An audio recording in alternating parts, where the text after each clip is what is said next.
Welcome to USMLE Sarthi. We are committed to empowering IMGs. We're excited to guide you on your match journey. Don't forget to click subscribe and turn on notifications so you can get notified whenever we add new content. Also, follow us on Instagram and Twitter for the latest tips and tricks regarding everything USMLE. Now, let's dive into it. Those guidance from Pavan sir and a lot of other esteemed members of the Sarthi group really helped me. Any color that you want to say, I don't consider it as a red flag, but say that this confidence that I got is due to a large part due to the Sarthi interview experience that I had.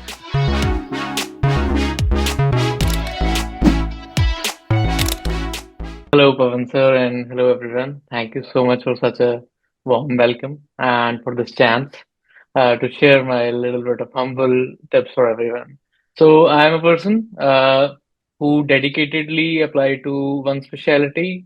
With due respect to all of those who apply to double or triple, I applied to dedicated only one, and that paid me like uh, tremendously. So the specialty that I applied to rewarded me heavily with like double digit interviews with everyone in the interviews praising me for the dedication. So I would really advocate for that. And the second thing that I have a very strong tip for everyone who is out there, maybe unmatched, maybe the second cycle or in I know this kind of phase is very tricky and very can be demotivating for some because I was in the same shoes in the last year because this was my second cycle.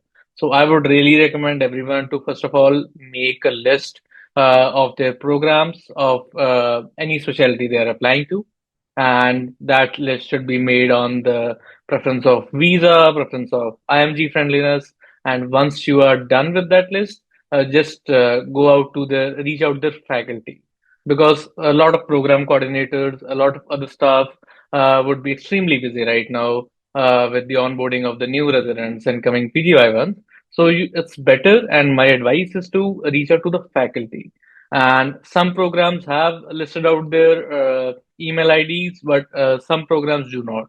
So whatever options we have, we should make the best out of them.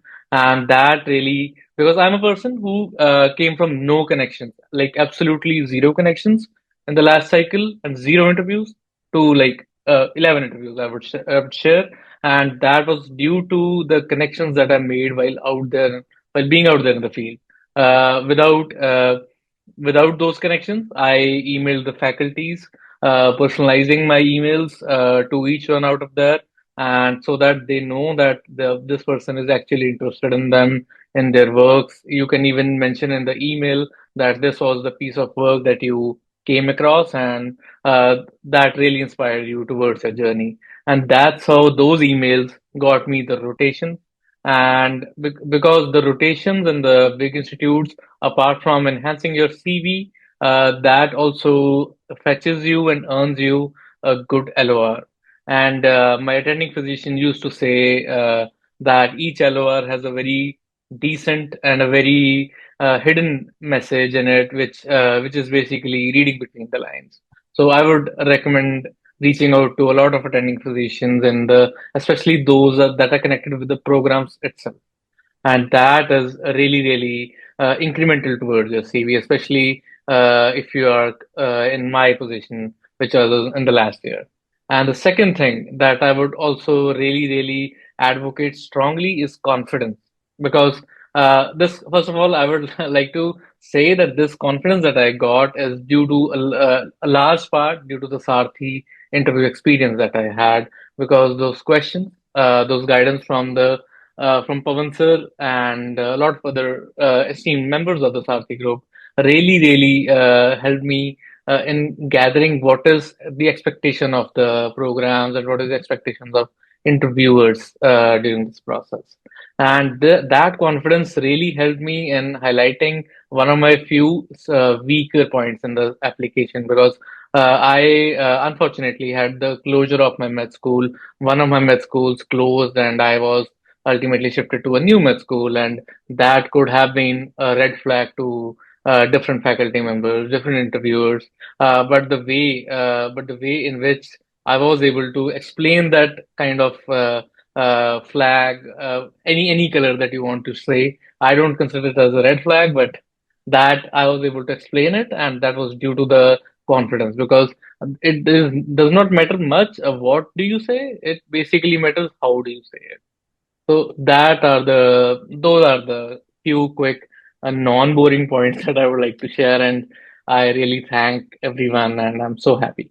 Thank you. Well, thank you, Mehak. Appreciate. Let me see if there are any questions for Mehak Preet. Let us know in the chat.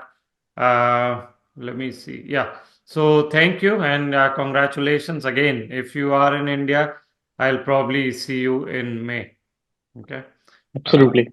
uh, so thank you. Thank you so much for watching. We hope that video provided valuable insights for your journey.